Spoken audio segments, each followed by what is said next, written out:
The guy that lives in that home over there that was unscathed is a friend of mine. He told me he lost 6 or 7 neighbors. Larry Clark lives in neighboring Amory. He has a strong relationship with Ole Miss head football coach Houston Nutt, but he's not focused on how the Rebels will do in the SEC this season, but whether come fall, the Seminoles of Smithville will even have a season.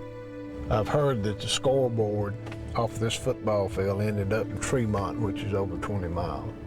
The tornado pretty much come across the main athletic complex area and completely wiped out the baseball field, baseball complex, football field. You know, it just completely wiped out those areas. Insurance will cover the cost to repair local businesses, build a new school, and a new gymnasium. But what isn't covered under insurance is sports equipment. Bats, balls, cleats, pads, anything these student athletes will use come fall. That's where Larry Clark decided was the best place to help. He called one day and just said, I want to help, you know, do something. And he said, I don't, and really, Larry told me he didn't want any publicity for it, but it's hard not to. It's hard not to thank somebody, you know. But he did it all with the intention of nobody really even knowing he did it. So outside the limelight and from the sidelines, Larry Clark used every contact he had, every connection, to raise money so these student athletes could get back on the field and back to a normal life.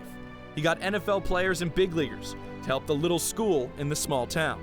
We got the golf tournament together with the live auction, you know, and all the people that donated, all the colleges, NFL players, Major League Baseball players, that he got to donate things for the auction. And the golf tournament itself, and I think that was raised somewhere around $70,000, so that was awesome. We don't have enough thank yous to say thank you. Just an outpouring of support they've done for us when we couldn't do for ourselves. Larry he knows people, he can get involved and get people involved that might not otherwise even know about Smithville or know what's happening going on here. A guy calls me up, he's wanting to buy a few helmets and shoulder pads, and I'm like, well, great, you know, we can always use it.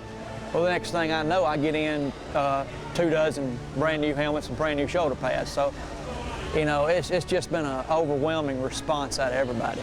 When it comes time to play that first home game this fall, high school football, like sports often do, will be the vessel for a town devastated by tragedy to come together in celebration.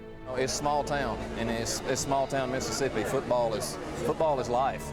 There's nothing that will bring the community together in our schools, seeing the guys out on the field again and just having that sense of, yes, we're moving forward. We are going to be back stronger, better than ever in this community. They'll be closer and play together better this year than ever before.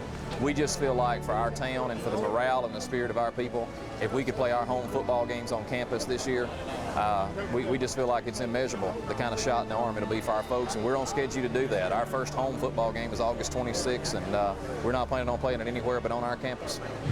That could be the most emotional game. You know, getting back onto our home campus, and that's going to be a special night.